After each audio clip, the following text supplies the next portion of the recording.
Class 10th students, आपका lesson 1 का topic एक और है। ठीक है, स्ट्रक्चर ऑफ नेफ्रॉन्स। तो नेफ्रॉन्स मेनली जो है वो किडनी का पार्ट है। बहुत सारे नेफ्रॉन्स जो हैं वो किडनी में पाए जाते हैं। ये नेफ्रॉन जो है इनका मेन काम क्या होता है, यूरिन की फॉर्मेशन को करना। तो ऐसे मिलियंस ऑफ नेफ्रॉन्स जो हैं वो किडनीज में पाए जाते हैं ह्यूमन बॉडी में। तो ये नेफ्रॉन का स्ट्रक्चर काफ़ी कॉम्प्लिकेटेड है। ठीक है, आपको जो है ये अच्छे से समझना है और ये एग्ज़ाम में इसका डायग्राम जो है वो आता है। ठीक है, इसका डायग्राम जो है वो एग्ज़ाम में आता है। तो इसमें आप देखिए कि सबसे पहले स्ट्रक्चर के बारे में। ठीक है, इसमें आप देखिए कि सबसे पहले जो है वो आर्ट्रियोल का स्ट्रक्चर बनाया। सबसे पहले आप याद रखें कि ये जो है ये कप शेप है, ये कप की शेप बनी हुई है यहाँ पे।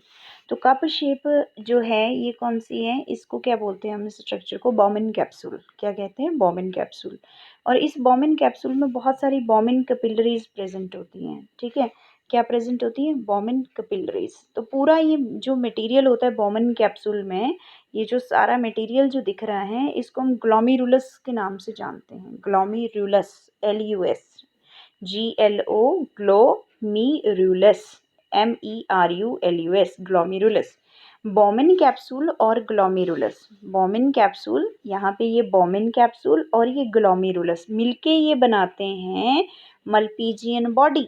जैसे कि यहाँ पे लेबल भी किया हुआ है। ठीक है, यहाँ लेबल किया मल्पीजियन बॉडी, MALPIGN, मिल्पीजियन बॉडी।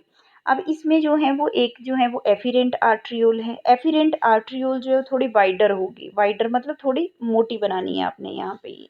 ठीक है, और उसके बाद फिर आप कैपिलरीज को बनाओगे, फिर उसके बाद है इफिरेंट आर्ट्रियोल। ठीक है जी, और बॉमिन कैप्सूल जो है, जितना भी यहाँ पे आर्ट्रियोल्स हैं ये, इन आर्ट्रियोल्स में ब्लड आता है। ठीक है, एक साइड से ब्लड आएगा यहाँ पे इन कैपिलरीज में, और यहाँ पे जो है ये फिल्टर होने लगेगा। जैसे ब्लड फिल्ट्रेट होगा तो सारी की सारी इम्प्योरिटीज़ जो हैं वो कहाँ पे आ जाती हैं, बॉमिन कैप्सूल में, यहाँ पे। तो नेफ्रिक फिल्ट्रेट होता है यहाँ पे। ठीक है, तो ये जो नेफ्रॉन है, नेफ्रॉन का जो फर्स्ट पार्ट आएगा जो कि हमारे किडनीज के, देखिए हमारी किडनी के दो पार्ट होते हैं। एक होते हैं रेनल कॉर्टेक्स पार्ट होता है। ठीक है, यहाँ पे, और दूसरा होता है रेनल मेडुला। एक होता है रेनल कॉर्टेक्स और दूसरा होता है रेनल मेडुला। और बीच में हमने ये ऐसे ऐसे करके डॉटेड लाइन से पार्टीशन कर दिया है इसको, कि नेफ्रॉन का इतना पोर्शन जो है वो रेनल कॉर्टेक्स में होगा और इतना पोर्शन जो है वो रेनल मेडुला में होगा। ठीक है जी, अब इसमें जो है क्या किया हमने, देखिए नेक्स्ट हम बात कर रहे थे कि इसके स्ट्रक्चर्स क्या क्या हैं। ठीक है, बॉमिन कैप्सूल है इसमें, और इसमें जो फर्स्ट पार्ट आएगा वो क्या आएगा, PCT मतलब प्रॉक्सिमल कन्वोल्यूटेड ट्यूब्यूल। ठीक है जी, प्रॉक्सिमल कन्वोल्यूटेड ट्यूब्यूल। अब फिर उसके बाद प्रॉक्सिमल कन्वोल्यूटेड ट्यूब्यूल जो है वो सीधी लीड कर रही है किसमें, इस तरह से स्ट्रक्चर जो बनाई है। तो ये सबसे पहला स्ट्रक्चर है descending limb of loop of Henle. क्या लेबल करना है आपने इसको, डिसेंडिंग मतलब जो नीचे को आ रही है। और किसका पार्ट है ये, लूप ऑफ हेनल। इस पूरी को हम क्या कहते हैं, लूप ऑफ हेनल कहते हैं। ठीक है, पूरी जो ये स्ट्रक्चर है इसको कहते हैं लूप ऑफ हेनल।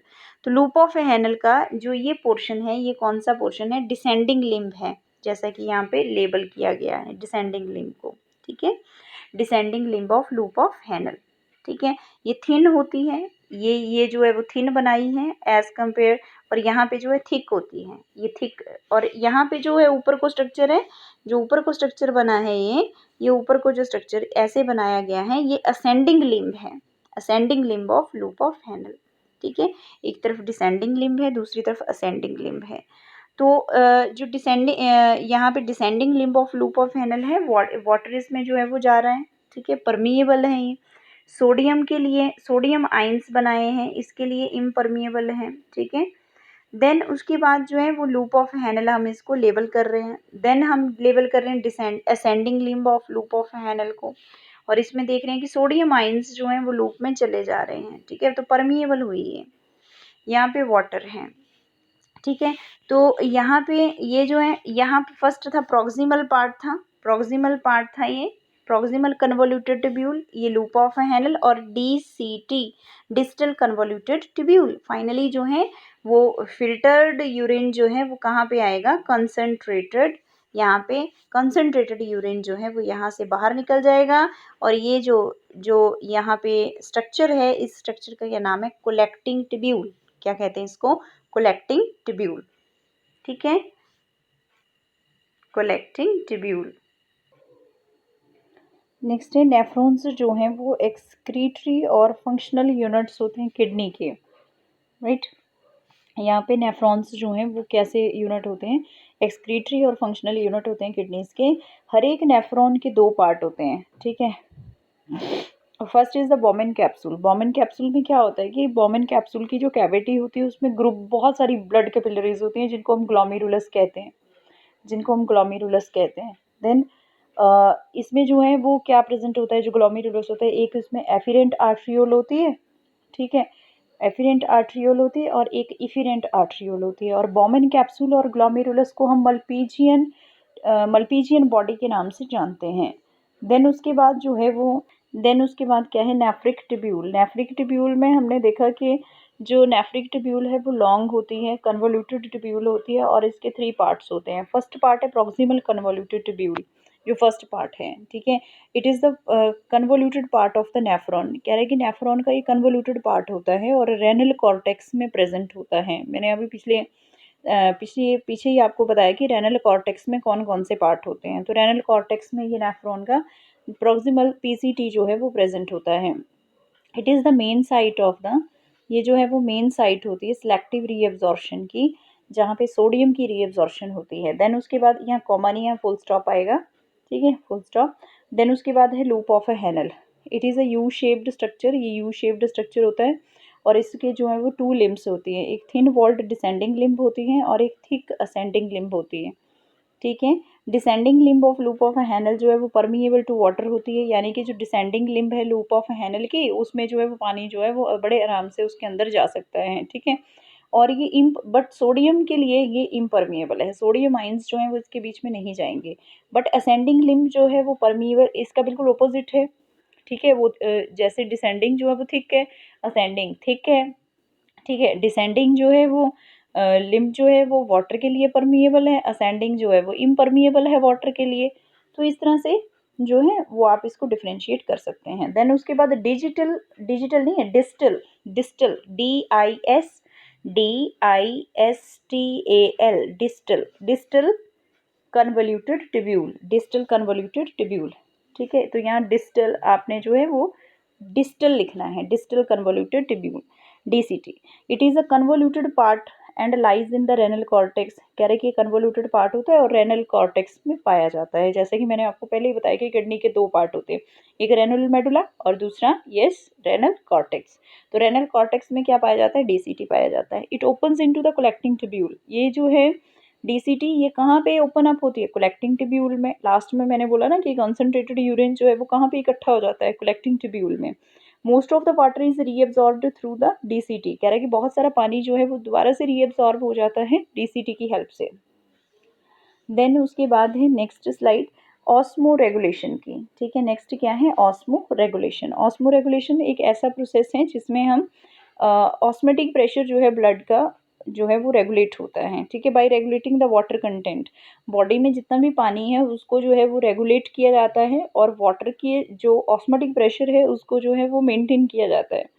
तो इसको जो है जब भी बॉडी में होता है तो ऑस्मो रेगुलेशन प्रोसेस कैसे होता है, जब पानी की रीअब्जॉर्प्शन हो जाती है तो ऑस्मो रेगुलेशन होता है। देन यहाँ पे जो है वो नेफ्रॉन का पार्ट जो है वो ख़त्म होता है। देन उसके बाद नेक्स्ट टॉपिक है हीमोडायलिसिस, ठीक है। हीमोडायलिसिस किसको कहते हैं, आर्टिफिशियल किडनी को कहते हैं। आर्टिफिशियल किडनी, हमें आर्टिफिशियल किडनी की ज़रूरत कब पड़ती है, जब हम जो है वो हमारी किडनी जो है अकॉर्डिंग टू या फिर डायबिटीज़ या फिर कोई और कारण है, हमारी किडनीज जब प्रॉपर वर्क नहीं कर रही हैं तो हमें जो है वो डायलिसिस करवाना पड़ता है, ठीक है। क्या करवाना पड़ता है, डायलिसिस करवाना पड़ता है, ठीक है, जब हमारी किडनी जो है वो ख़राब हो जाती है। तो यूजुअली हम इस प्रोसेस का यूज़ जो है वो बहुत सारे नाइट्रोजिनस वेस्टेज को रिमूव करने के लिए करते हैं। जैसे बॉडी में बहुत ज़्यादा नाइट्रोजिनस वेस्टेज आ जाते हैं या ज़्यादा पानी आ जाता है, ठीक है, या फिर जो है वो हमारा जो है किडनी फेल हो जाती है, तो हमें जो है वो हीमोडायलिसिस करवाना पड़ता है। ठीक है, तो ये फिगर है जो आपने देख लेना है कि जैसे यह ह्यूमन बीइंग है, तो ह्यूमन बीइंग की जो है वो हमने जो है वो उसका ब्लड निकाला, ब्लड जो है वो उसका उसमें उसके ब्लड में जो है वो हेपेरिन प्रेजेंट होता है। ठीक है, क्या होता है कि नॉर्मली क्या होता है बच्चे की हमारी बॉडी से जब भी ब्लड निकलेगा, ठीक है, तो वो ब्लड जो है वो हमेशा ही क्लॉट हो जाता है, राइट। आप देखते हो ना, जब भी जख्म होता है कोई भी, तो जब भी ब्लड निकले तो वो जम जाता है।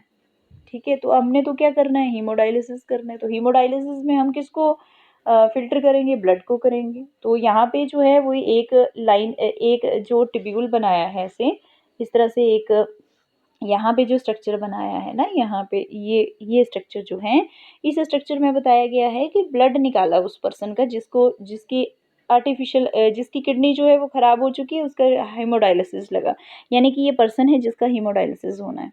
ठीक है, तो हम इसका ब्लड निकाल लेंगे। इसके ब्लड में बहुत सारी इम्प्योरिटीज़ हैं, तो निकालेंगे कैसे, क्या करेंगे, रहेगा उसकी बॉडी में और वेन्स आर्टरीज के थ्रू जो है वो हम उसको जो है वो निकालेंगे। ठीक है, हमने यहाँ पे इसका ब्लड जो है वो फिल्ट्रेशन के लिए लगा दिया। तो जैसे ही ब्लड निकलेगा तो वो तो क्लॉट हो जाएगा, तो क्लॉटिंग हो जाएगी। तो क्लॉटिंग से बचने के लिए हम उसमें क्या ऐड करेंगे, यस हम उसमें ऐड करेंगे हेपेरिन को। ठीक है, हेपेरिन को ऐड करेंगे। अब हेपेरिन को ऐड किया तो ब्लड जो है वो नहीं जमेगा, और ब्लड जो है यहाँ पे सेमी परमिएबल मेम्ब्रेन होती है, इस तरह से मेम्ब्रेन होती है, ब्लड उसमें से फिल्टर हो जाएगा।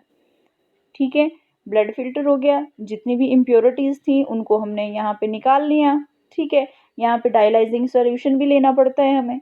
उसके बाद फिर जो साफ ब्लड है उसको जो है वापस उस इंसान में आर्टरीज में भेज दिया गया उसके, क्योंकि आर्टरीज जो है वो ऑक्सीजनेटेड ब्लड जो है वो कैरी करती हैं। ठीक है, अब यहाँ पे जो ब्लड जाएगा दोबारा से इसके शरीर में, वो कौन सा जाएगा, ब्लड विदाउट इम्प्योरिटीज़। कौन सा, ब्लड विदाउट इम्प्योरिटीज़। तो ये सारा प्रोसीजर होता है डायलिसिस का। अब देखिए इसमें क्या लिखा है नोट्स में।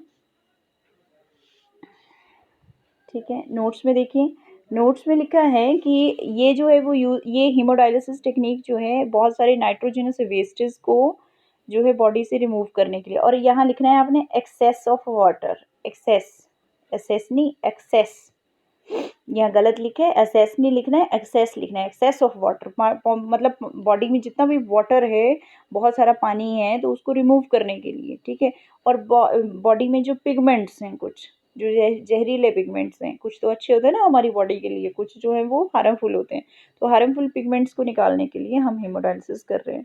Then renal failure occurs, renal failure, renal word is always related with the kidneys, उसके पीछे बहुत बड़ा रीज़न है। ठीक है, तो इसको हम प्लस वन मेडिकल में डिस्कस करेंगे। सो अभी जो है वो रेनल फेलर का मतलब क्या है कि किडनीज का खराब हो गया, किडनीज जो है वो खराब हो गई। रेनल फेलर अकर्स, कह रहे हैं कि रेनल फेलर क्यों होता है, occurs due to the certain pathogenic infection, या तो फिर पैथोजेनिक इन्फेक्शन है, PATHO, पैथोजेनिक इन्फेक्शन है। ठीक है, या तो हो सकता है कि उस पर्सन की जो है वो उसके पर्सन की बॉडी के ऊपर बहुत सारे पैथोजेंस ने इन्फेक्शन कर दिया है। ठीक है, तो उसकी किडनीज जो है वो डैमेज हो गई, या फिर ऑब्स्ट्रक्टेड ब्लड फ्लो, या तो फिर जो है वो बॉडी में जो ब्लड का फ्लो है वो ऑब्स्ट्रक्टेड है, बीच में कोई ना कोई प्रॉब्लम है, तो ब्लड जो है प्रॉपरली फ्लो नहीं कर रहा है। या फिर artificial kidney removes the urea from the body, कह रहे कि आर्टिफिशियल किडनी जो है वो यूरिया को रिमूव करती है बॉडी से। देन उसके बाद है डेफिनेशन हीमोडायलिसिस की, ये आपने याद करनी। It is the process of removing unwanted and toxic substances, unwanted जो शरीर को नहीं चाहिए होते हैं, टॉक्सिक जहरीले पदार्थ, ठीक है, ब्लड से। कह रहे कि हीमोडायलिसिस एक ऐसा प्रोसेस है जिसमें हम अनवांटेड और टॉक्सिक सब्सटेंसेस को ब्लड से जो है वो रिमूव करते हैं। ठीक है, while adding desirable substances into the blood through a semi-permeable membrane of a dialyzing membrane। कह रहे कि हम इसमें जो है वो desirable substances को ऐड करते हैं, जो मशीन होती है ना आर्टिफिशियल किडनी की, उसमें हम डायलाइजिंग सोल्यूशन को यूज़ करते हैं। कह रहे कि हम जो desirable substances को यूज़ कर रहे हैं, ठीक है, और सेमी परमिएबल मेम्ब्रेन के थ्रू जो है वो उसको फिल्टर कर रहे हैं। तो ये सारा इसका डेफिनेशन का आपने लर्न करना है। देन उसके बाद है मैकेनिज्म ऑफ डायलिसिस। कह रहे हैं कि मैकेनिज्म क्या है डायलिसिस का। कह रहा है कि in this blood from the artery, मैंने आपको पहले ही बताया कि हीमोडायलिसिस जो है किस तरह से किया जाता है। ठीक है, ब्लड लिया जाता है पेशेंट से, ठीक है, आर्टरी के थ्रू, उसको जो है वो डायलाइजिंग सेलोफिन मेम्ब्रेन होती है उसके थ्रू पास किया जाता है। जितनी भी इम्प्योरिटीज़ हैं उनको अलग कर दिया जाता है, ठीक है। ये जो डायलाइजिंग मेम्ब्रेन है ये आर्टिफिशियल किडनी की तरह वर्क करती है, और डायलाइजिंग ट्यूब जो है उसको इमर्ज कर देते हैं एक सोल्यूशन में जिसको हम डायलिटिक डायलाइजिंग सोल्यूशन कहते हैं। और इसमें जो है वो जो इम्प्योरिटीज़ जो बाहर निकलती हैं वो कौन कौन सी हैं, जैसे यूरिया है, यूरिक एसिड है, क्रिएटिनिन है, एक्सेस ऑफ हाइड्रोजन आइंस हैं, वो सारे इस डायलाइजिंग मेम्ब्रेन के थ्रू जो हैं वो डिफ्यूज़ हो जाते हैं डायलाइजिंग सोल्यूशन में। Then blood from the dialysing machine return to the body through the vein. फिर उसके बाद जो डायलाइजिंग मशीन के थ्रू जो है जो ब्लड डायलाइजिंग मशीन के थ्रू आता है उसको हम बॉडी में भेज देते हैं वेन के थ्रू। देन उसके बाद कुछ एडवांटेजेस हैं इसके। फर्स्ट क्या है, the patient can lead more or less normal life, bacteria and viruses can not pass through it, no equipment is fitted inside the body. कह रहे कि जब डायलिसिस करवाया जाता है तो कोई भी इक्विपमेंट जो है वो बॉडी में फिट नहीं किया जाता, ठीक है। और बहुत सारे बैक्टीरिया से, वायरसेस से जो है वो बैक्टीरिया से और वायरसेस से बचाव रहता है। क्यों? क्योंकि बैक्टीरिया और वायरसेस जो हैं वो इसके अंदर पेशेंट की बॉडी के अंदर नहीं जा सकते। देन उसके बाद क्या है कि the patient can lead more or less normal life. Patients जो हैं वो मोर नॉर्मल लाइफ जो है वो जी सकते हैं। थैंक यू बेटा। इसी के साथ जो है वो आपका लेसन जो है वो ख़त्म हो रहा है, ठीक है। Thank you.